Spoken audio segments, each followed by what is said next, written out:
Hey everybody, today's topic is the healing of fear, making it about them. This is a little bit of a conclusion of, or summary of what we have spent time on this channel up until now. And I want to start with a quote from chapter 11, section 4. It says, "Never forget that the sonship is your salvation, for the sonship is yourself." If we talk about the healing of fear, we also have to talk about, or mostly have to talk about the cause of fear, right? So the cause of fear comes down to one single moment, basically, when we, as the Son of God, believed in the reality of separation. The separation from God. Now, the separation from God, though, is impossible. It's not the problem. The separation from God is not the problem because separation itself is impossible. We cannot be separate from oneness, right? Oneness cannot be separate. Love cannot be divided. So it is the belief in separation that is the problem. And this belief in separation sets in motion a whole litany of reactions, like a chain reaction, right? The birth of the ego, our belief in sin, our subsequent experience of guilt, the fear of God's retaliation, the making of the world, the vanishing of our innocence, and the identification with the body as our identity. That is all the first step down that staircase is the belief that separation has happened, and all the rest comes automatically. And Jesus at one point in the course says, do not take this first step because all the others are inevitable. The moment we believe in separation, all the other steps come automatic. Right? We cannot believe in separation and not feel that we're sinful, that we're guilty, we are afraid of God, we make the world, we hide in a body.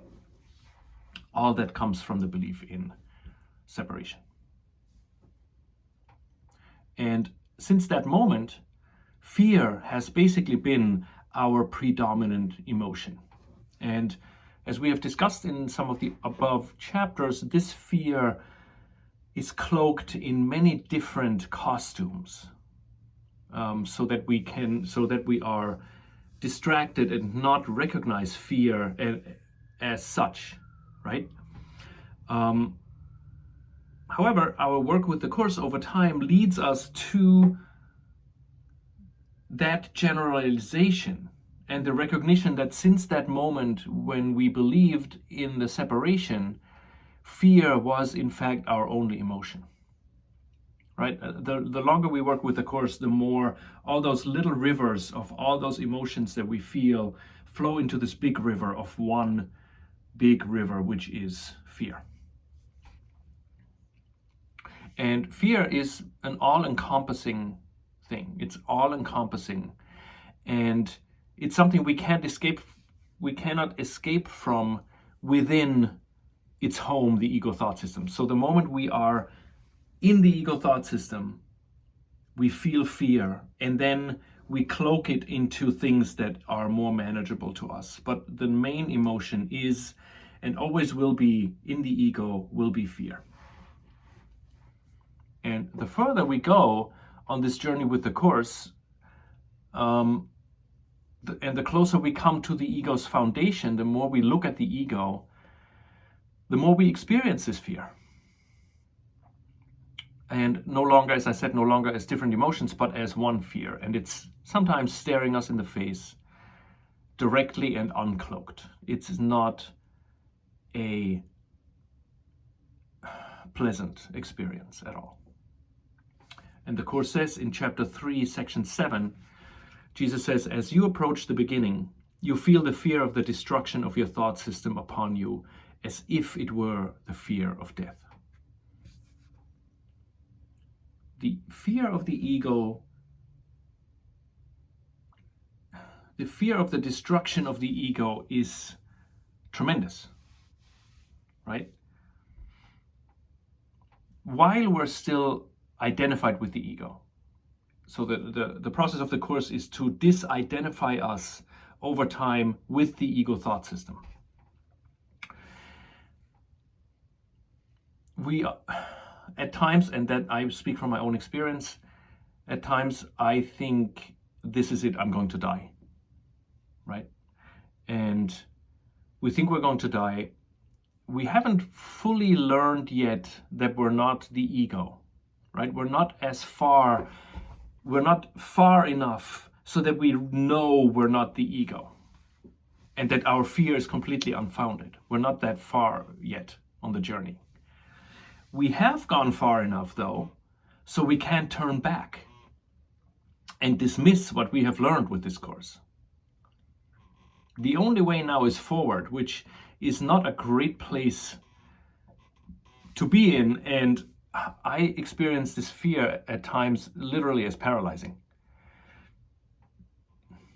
And Jesus says in chapter 2, section 6, he says, the correction of fear is your responsibility. When you ask for a release from fear, you are implying that it is not. You should ask instead for help in the condition that have brought the fear about.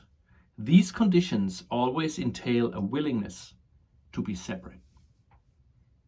So, as the belief in separation is the only cause for fear, right? There is no other cause for fear other than the belief in separation.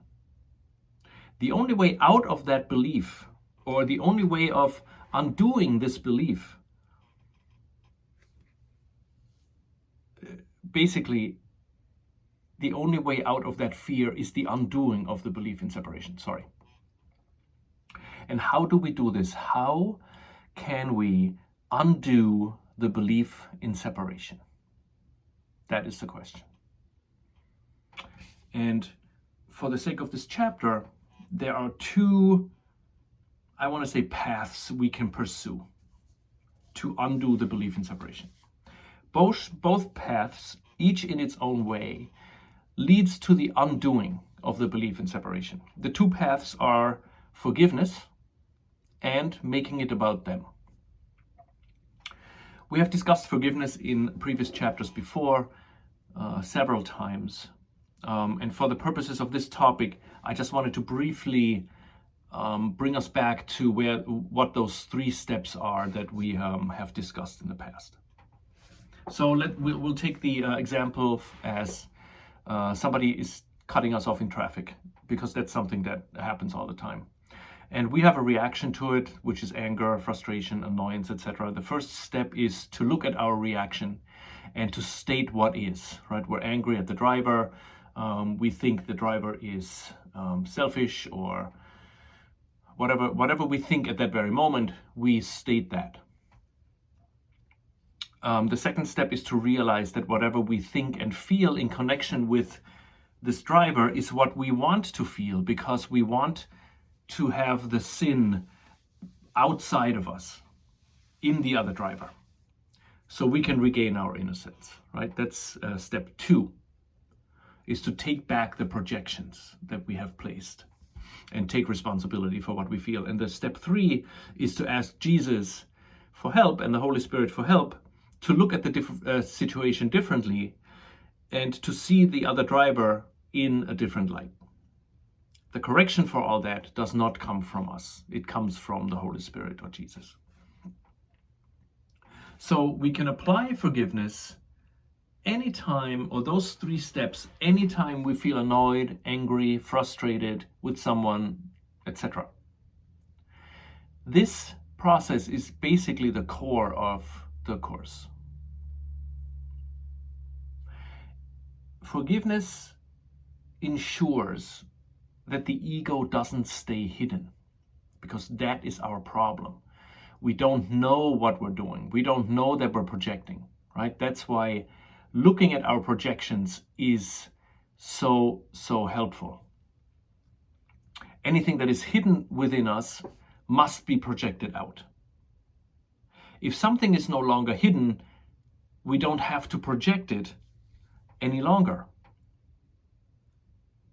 We're only projecting if we are terrified of what's in our own mind and we deny its content, we repress it, and then we push it to the outside so that the sin that we unconsciously believe is ours rests now on anybody on the outside.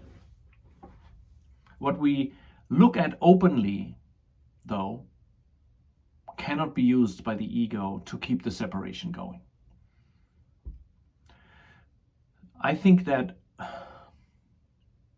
without this process of forgiveness, we would be stuck in the ego indefinitely. And that this is not an easy process should be very clear by now. And practicing forgiveness, except for the beginning steps, which seems to be relatively easy, at least in my experience it was when I started. The forgiveness was kind of a new concept, and it was relatively easy to apply in a certain way, but it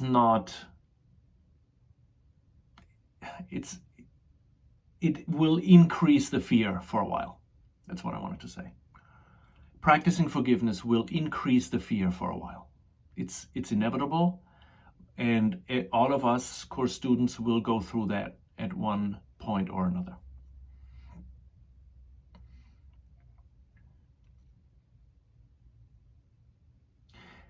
The reason why the fear increases when we start to forgive is because we project our guilt outward for a reason, right? We're not just doing it. We project it out so that the sin rests with somebody else, because we're afraid that when God finds us and we have the sin, we will be destroyed. We will be killed. So there's a lot of fear associated with that sin within us. And when we take the projection back to us and look at it and realize the sin is not outside, but I'm holding it inside, that's an absolutely terrifying thought. That is not an easy, it's not an easy step, forgiveness. But it's a necessary step. So the first path to undo the separation is to take back the projections, take back the sin that has made us separate from the other person. Because if we don't project the sin onto the other driver, we have no more reason that we are separate, right? We have the same interests when we take back our projections from the driver. The second path of undoing the belief in separation is not directly mentioned in the course, but it's based on a workshop by Kenneth Wapnick called Cast No One Out, Making It About Them. I'm posting the link to the workshop that's on MP3 or CDs you can buy at the foundation. It's a very, very good workshop. It's a long workshop. And this second path of undoing the separation is based on what Ken says in that workshop. So the belief in separation and the subsequent acceptance of sin into our mind has caused a lack within us, right? As we believe we have separated from our source and the oneness of heaven, we now believe that we are no longer whole and that something is missing, right? A large part of us is missing, namely our home, our true self. All that's left for us, if we're in the ego, is this nagging feeling of need and longing within us. And we try to fill this need in any which way possible, right? Sometimes we try to fill it with material things. At other times we try to fill it with people, what people can give us, physically, mentally, emotionally. This is what the Course calls special love relationship, where we attempt to take from the outside what we believe is missing inside. That's the special love relationship. But because the outside doesn't really have any substance other than the sin that we gave it, we can't really take anything of substance within, so the emptiness stays, and we're never really truly satisfied, right? However we take from the outside world, we're never truly satisfied. One symbolic item for that is breathing, right? We take from the outside, we take the oxygen from the outside so we don't suffocate, but it's not enough because 10 seconds later we have to take another breath, another breath, another breath. So whatever we take from the outside is never enough for us to be alive until we continuously take, unless we continuously take. So let's go back to the quote from the beginning, which is, never forget that the sonship is your salvation, for the sonship is yourself. The sonship is our salvation. First, everyone we meet or think of shows us our projections and our secret belief in sin, right? And in looking at that projection with Jesus or the Holy Spirit, heals our mind. So our brothers and sisters in that sense are the mirrors in which we see our own state of mind all the time. Without them, really, we wouldn't know that we have a mind, and we wouldn't know what's in that mind. Namely, the belief in sin and guilt, but ultimately also the ability to make a choice between the Holy Spirit and the ego. So the sonship is our salvation because by forgiving our brothers and sisters out there for what we have seen in them, not for what they did, but for how we saw them, that's how we heal the separation within us, through those 3 steps that we discussed. But there is another reason why the sonship is our salvation. Our brothers are literally our way out of fear. The Course says in chapter 12, section 1, it says, only appreciation is an appropriate response to your brother. Gratitude is due him for both his loving thoughts and his appeals for help, for both are capable of bringing love into your awareness if you perceive them truly. So whether another person expresses love directly or appeals for love and help, both of those states are capable of bringing love into our awareness, given that we perceive them correctly, which means perceiving them with Jesus or the Holy Spirit. So making about them shifts our focus from our own needs to somebody else's needs.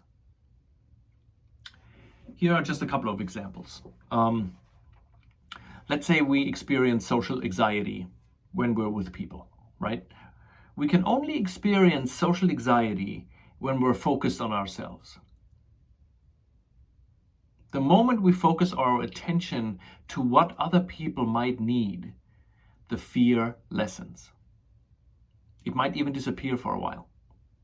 Making it about them is a mindset, not necessarily anything we do physically. And making it about them means that we place our own needs in the background and become aware of the needs of the other people in the room. This might take a little bit of practice at first, of course, but it's definitely a way out of fear we can learn over time. Another example could be us visiting a dentist, right? The fear usually lessens when we focus on what the receptionist, the dental assistant, or the dentist might need, maybe a smile, a thought, a gesture, as we are all each other's salvation. Not only can our brothers be our way out of fear, we can be the way out of fear for the other person. A smile or a gesture can change someone's outlook of the day completely.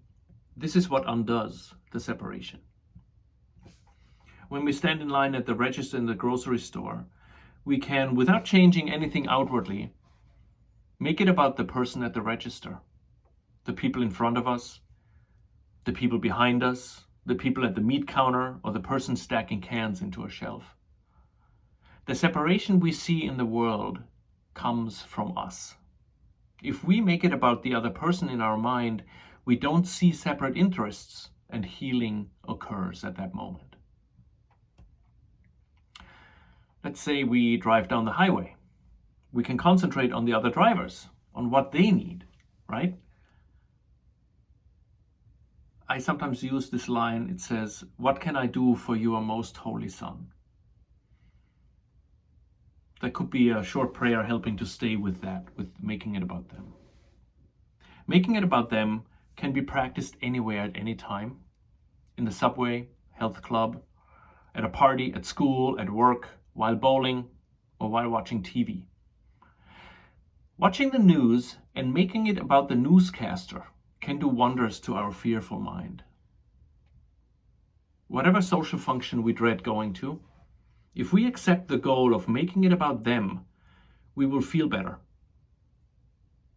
When we visit a doctor or go to the hospital, where everything is mostly about us, and we can make it about everybody there, the patients, the nurses, the doctors, the janitors, it has the potential of becoming a very, very different experience for us. If we attend any kind of group about the course or otherwise, making it about the other participants keeps us out of trouble. If we're in a restaurant, we can make it about the waiter and the waitress, the bus person, the chef, the helpers in the kitchen, and the other people in the restaurant. All this doesn't really happen overnight. It's just like any other practice where we have to make an effort until it becomes habitual, right? That plays into the notion that our work with the Course is really a lifelong process, but the principle never changes. And the principle is that the sonship is our salvation. Our brothers and our sisters are our redeemers, and we owe them a great debt. Not in a negative sense, but in a very positive sense. That we are indebted to them because they bring the love of God that we believe we have lost back to us. If we choose to see them that way, we choose to see them truly, all they're doing is bringing the love of God back to our mind. Making it about them makes us invulnerable. This doesn't mean we become a doormat and let other people run us over. Not at all. We can still set limits and should do so if the situation calls for it, of course. And even if we behaviorally don't meet somebody else's need, we can still make it about them within our mind. If we're in an abusive relationship, making it about them doesn't mean we stay. Taking scissors away from a child doesn't mean we're not making it about the child. It's an inner direction, an inner purpose we apply to the outside world, and doing so doesn't have anything to do with behavior, only with something with our mindset. We're not going to hug our dentist, right? Or joke around at a funeral. We won't do that. Making it about them is becoming aware of the other people's needs and letting go of our own needs for a moment. Fear cannot coexist with love. Both states cancel each other out completely. One doesn't know anything about the other. The ego does not know anything about the Holy Spirit, and vice versa. God does not know about the separation, right? Fear and love don't know each other. The ego and the right mind have no point of ever connecting with each other. They are always separate from each other. And we literally, and I speak from my own experience, we literally cannot experience fear if we experience the love that joins us with our brothers. It's impossible. We can only experience fear or love. We cannot experience both at the same time. As a conclusion, forgiveness and making it about them, those two paths go hand in hand. They're cousins, right? We can't really make it about them if we haven't done a good amount of forgiveness work already. In one sense, making it about them is forgiveness, as we don't see another's interest as separate from us, right? And going through the motions of the forgiveness process as outlined in the course, and making any situation about the other people involved are the two pillars of the very same foundation onto which our healing and the healing of the sonship rests. So here's how I think this could work in our day-to-day practice of the course. So if we adapt the practice of making it about them as our goal, let's just say for today, right, for the rest of the day, we should eventually and inevitably come in contact with our resistance against that very goal. I am aware of this resistance in myself all the time, every day.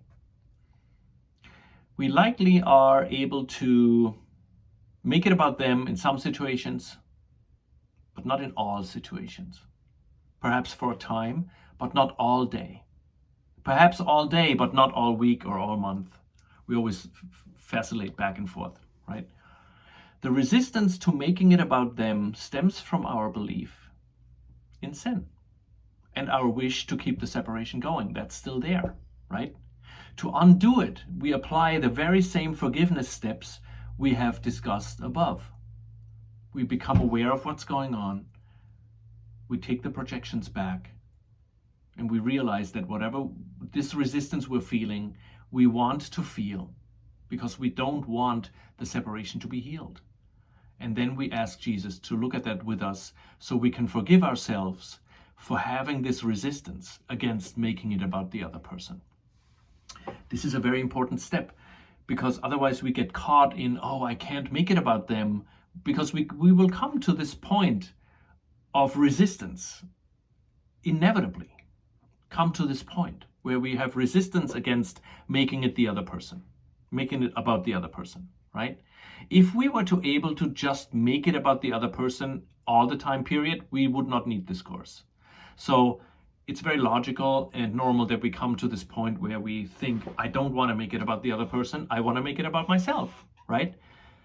And when we look at that with Jesus, that heals the resistance against making it about them. So forgiveness and making it about them are absolutely intertwined. One cannot go without the other. As a general suggestion, we can set our goal to make it about them and go as far as we can with it, right? If we encounter active resistance, we can follow Jesus' teachings from Rules for Decision in chapter 30, section 1. He says, "And if you find resistance strong and dedication weak, you are not ready. Do not fight yourself, but think about the kind of day you want, and tell yourself there is a way in which this very day can happen just like that. Then try again to have the day you want." He doesn't say you have to have the day you want. He just says try again to have the day you want. The big item here is for us not to feel guilty if we can't make it about them. I know this happens. I know students of the course, we feel guilty when we can't do what Jesus asks us to do. That's why we're Catholic. That's why we're in this course, right? We have this built-in guilt that if we're not doing what Jesus tells us to do, we're a bad course student, we're back in I'm sinful, and the whole thing starts all over again. That's why it's so important to forgive ourselves and look at, I have resistance. What else is new? Of course I have resistance. I don't want my individual existence to vanish into God. I'm too afraid, I'm not ready. And that is totally fine. It's better to do that, to come to a point where we feel our resistance against making it about them and forgive ourselves for it, than to try to push through and, oh, I have to make it about them and I have to love everybody. It just doesn't work. It's the opposite of what Jesus wants for us. What Jesus wants for us is to realize those are the blocks to the awareness of love's presence.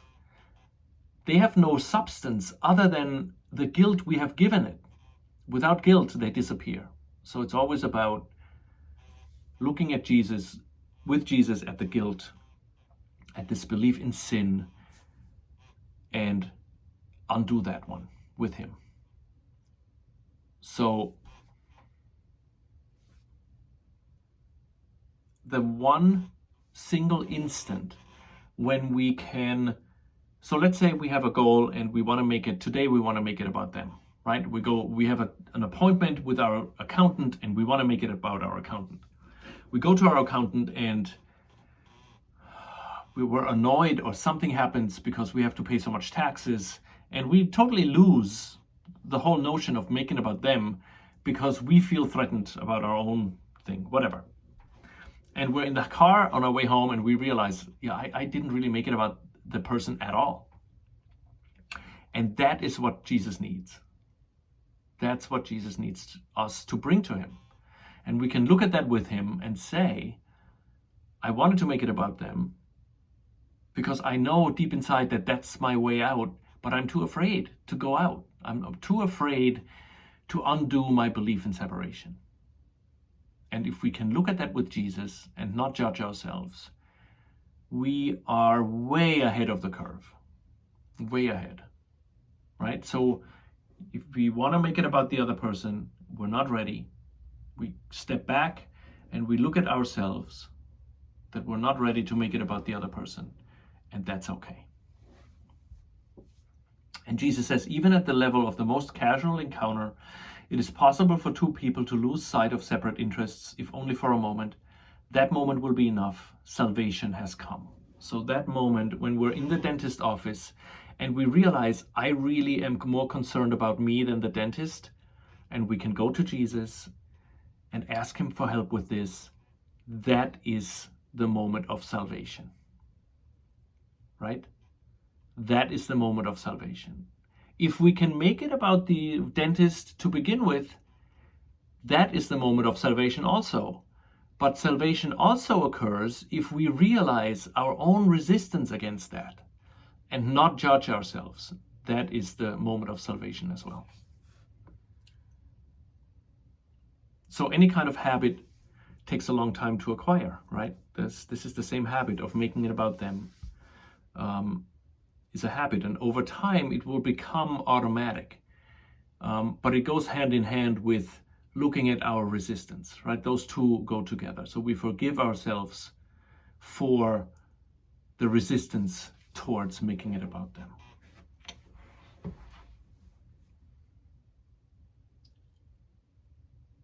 And the end result of that is that our brothers and sisters are on the very, very, very same journey we are.